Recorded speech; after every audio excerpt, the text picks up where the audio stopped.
pamba vakanitaurira kuti munda uyu munda unopawo zukuru kana ndafa panapa. Saka ava vana muyamba vazukuru vangu.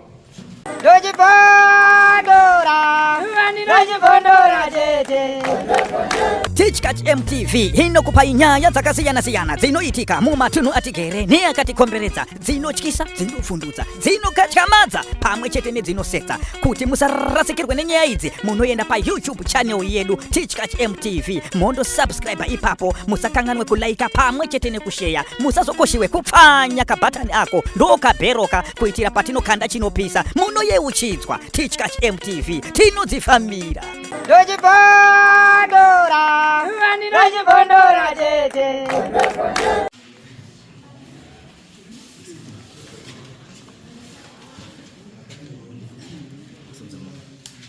Ndamira pamberi pedera mambo mutasi. Ndamira pamberi pedera mambo mutasi. Chitando chechokwadi. Chitando chechokwadi. Ndikanyema chabatwa nemoto. Ndikanyema chabatwa nemoto. Mwari alibatsira. Mwari amubatsira. Inini ndiri kwedu kwa Nyanza kwatirira. Ndakaona paine munhu akatengeserwa murendi papazina mishero, ndabvunza kuti ko sei apa pakucherwa, ndabvunza vakomana unocherwa kuti no rendi ine yauzi yamuyambo. Ndiri muyambo wacho inini zviro zvii ndakapiwa kuti ndifanira kutungamira area ineyi.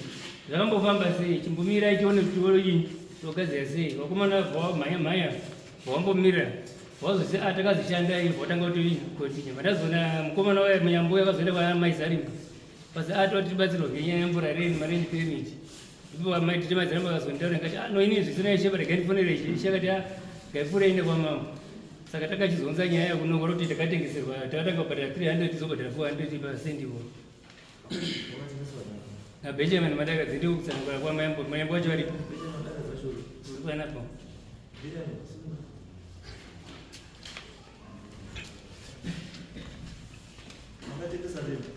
Mama, inini mai vangu vachifa pamba vakanitaurira kuti munda uyu munda unopawo zukuru kana ndafa panapa. Saka ava vana muyamba vazukuru vangu. Vazukuru ava vakauya vachitaura kuti sekuru tauya tiri kuda pekugara. Ndakaenda navo kuna sabhuku watakapuwa kuZanonyatsanza. Ndikabhadhara muteto wangu kuna Zanonyatsanza, tikaenda tikapangidzana.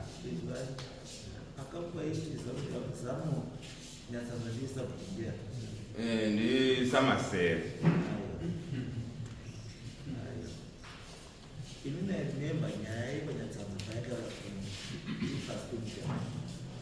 Ndakataura kuti vana Nyanza ere morongeke moite zvinhu zvenyu zvese zvinofanira kuitwa. Kana zvaitwa zvese hati mozouya moti tauda kuti sabhuku taanaye ndeuyu. Sabhuku iye mapepa ake oita sei woitwa. Zviri pai zviri pamutemo. Isusu pakaitwa meeting kwaNyatsanza, Samasere vakati tiri kupai uyu Zanonyatsanza ndauya naye panapa kuti amirire bhuku rino kuti aite iye sabhuku izvozvo. Saka ndiyo takaita kushumira.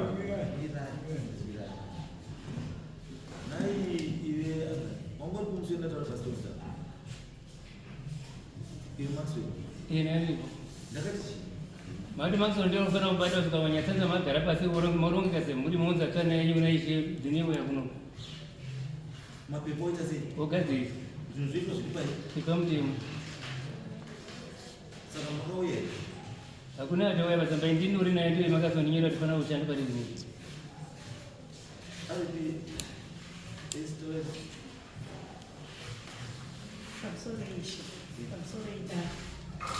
Mimi ndiri mwana wa Alexander Nyanza. Ndauyawo ndini Victoria chibunisirwa cha Alexander Nyanza. Ndauyawo nebitterness yenyaya yebhuku rababa. nenyaya ino ndio ndaona mukana ndatumwa semuri. Ini nyaya idzi ndakadziona pana Kalangana TV. Saka takagara pasi tikaona kuti nyaya iyi iri kurebesa semhuri. Saka hatina kana mwedzi tagara pasi kuti vana vari kuramba vari kunetsana Sekuru Zano naMai Zarimba. Sekuru Zano una hwindi wake, Mai Zarimba una hwindi wake. Vari kurwira bhuku rababa. Saka isusu takagara pasi kuti wachapedzisira paita mutumbi pasi. Saka takadaidza Mai Zarimba, takadaidza Zano, tikavagadzika pasi. Nini ndanga ndiripo, imba yakazara. Saka takabuda nemusoro wenyaya wekuti Sekuru Zano ndiye uchawa sabhuku semhuri, Mai Zarimba woita advisor wake. Why? Imba yaNixander hatisati tapera tese. Bhuku rakafirwa nemunhu, rakafirwa iri rupedza vanhu.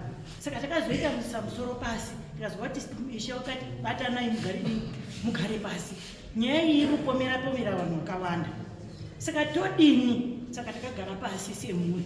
Saka ndo zvatakabuditsa pamwe chete vatabatanidza mumba. Saka takabva tagara pasi vatanyora tree, family tree. Sekuru.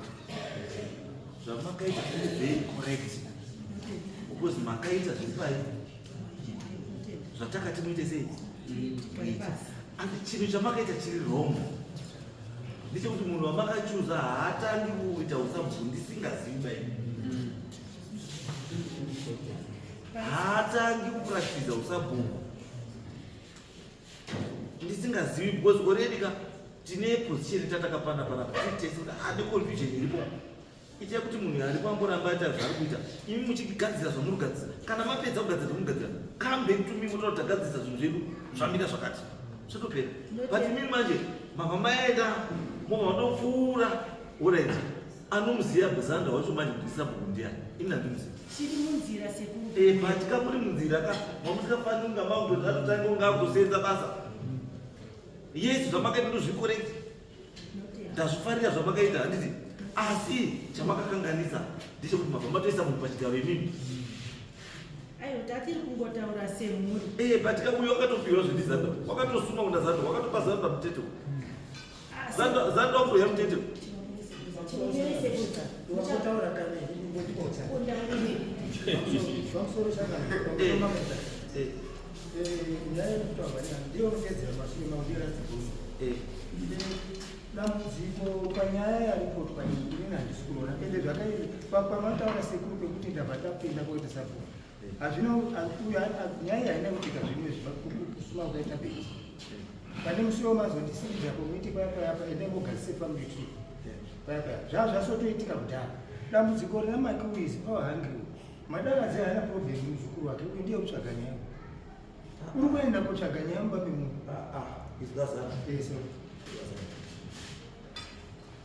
Ini ndazara kana zvakaitika kai hanzi pazvakaitika pacho it was wrong. Hanzi paka zvakaitika kare kacho ipapo hazvina kufamba nechii negwara. Whether zvaitwa izvozvi kana kuti zvaitwa chii zvakaitwa kare hazvichinji kuti zvinhu zvazvoitwa zviri chii zvakanaka. Ndosanoti chamakakanganisa handisi ndechekuti whether chakaitwa nhasi kana chakaitwa nezuro handisi imi pachezvenyu hamugadzi chii hamugadzani pachezvenyu kuti nhasi amukuwa ndatomugadzasa ndatosa hazviiti because already muri kuona nyaya yako ndeyekuti uyu handisi lendi kutaura neuyu handisi lendi iyoyo ndeye munhu here kana semunhu iprivate lendi here icommunal area isina munhu here istate lendi here. Muda wangu wakasopiwa wakaodhenwa nababa wachiri wapenyu, mbuya ndiyo yapei n'anga yemumaraini. Saka Sekuru baba Nyatsanza ndiwo wakapa mbuya Madakadzi munda iwowo waitourima ndichiri kukura kubvira grade 1. Saka chiri kutiita bhita shumba ngechekuti tiri kuda kuti nyaya iyi mugare pasi semakurukota, ndiyo iri kutirwadza because wakafirwa tisu. Baba haana kupa zvakanaka ende baba wakafa nguva yehondo achifira hondo yeminda. Hatingatongwi nemwana watete wakangoberekwa mumusha achingouyawo kutozidzirapo munonzwa sei sekuru panyaya yakadai? Isusu taakukumbira dare kuti sekuru tiri kukumbirawo kuti mutitongerewo nyaya iyi kana paine shumba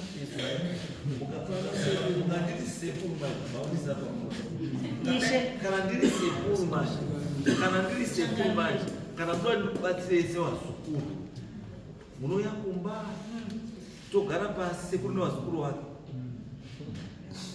noti mudare muno kozi mudare muno kana patoya muno kutokutswanya kana ne yako ndoyamboza kuti papa ne yako kana watongoya mudare muno totokutswanya papa ne yako asi kana unoziva kuti uri sekuru nemuzukuru unoya kuna sekuru usvikatora sekuru ndinenge yakati batsirei sekuru wobatsira sani sasekuru because kadzimana yangu uya ambadza because inini kana ndakataisa pambimba usingoona vanhu vapano watadza nevagona saka handizokuti vagona bai watadza hazviiti saka ndikuti nyaya yenyu yes there is an issue but tikuti tataisa nyaya yeprocedure pane chakaitwa chisiri chei chisiri ko imi michiitai sekuirana kwamakaita maminesi munawo maizarimbo wacho aripo handiti uripo handiti zvataurwa nemimi navo ndizvo makawirana changamire pamusoro ndida hapana chiripo chekutaura chechokwadi wese zvavari panapa kukukwirira nyika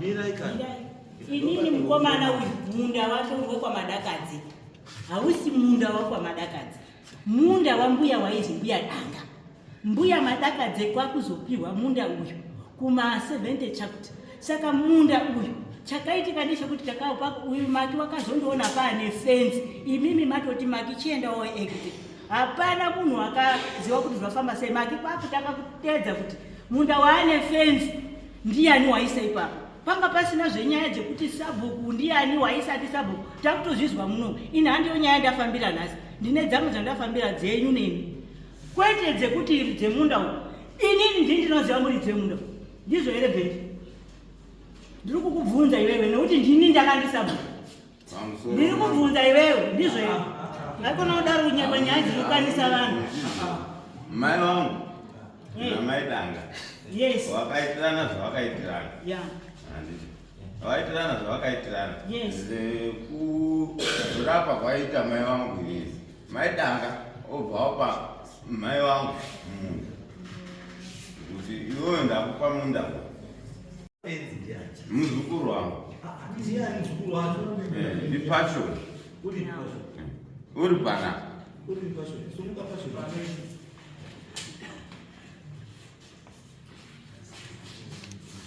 pashoni uri muzukuru wacho hayi handisi muzukuru hausi muzukuru saka moya kudari unokunyepera hai unyepara uyu pashoni vari kunyepa nyaya dzesechangamira kunyepa wakuta vari kunyepa ahora mira pashoni pashoni sumuka mira loka sumuka sama sumuka pashoni zokorora kuzvada haasi muzukuru wangu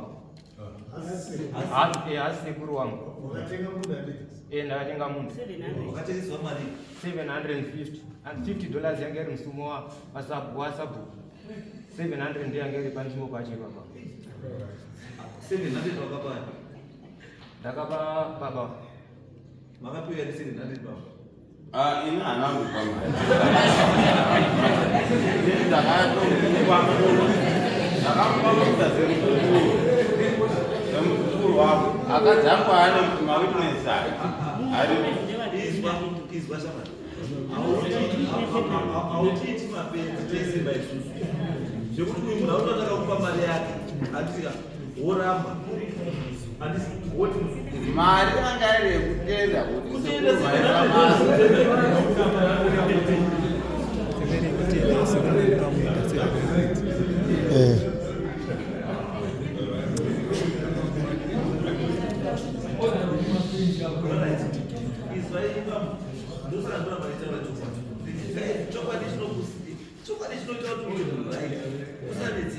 ndazwa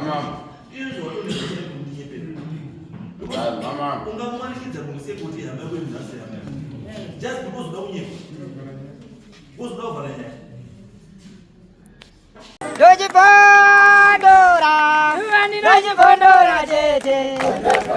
Teachcatch MTV inokupai nyaya dzakasiyana-siyana dzinoitika mumatunhu atigere neakatikomberedza, dzinotyisa, dzinofundutsa, dzinokatyamadza pamwe chete nedzinosetsa. Kuti musarasikirwe nenyaya idzi, munoenda paYouTube channel yedu Teachcatch MTV, mondo subscribe ipapo, musakanganwe kulaika pamwe chete nekushare, musazokoshiwe kupfanya kabhatani ako ndokabheroka kuitira patinokanda chinopisa munoyeuchidzwa. Teachcatch MTV tinodzifambira.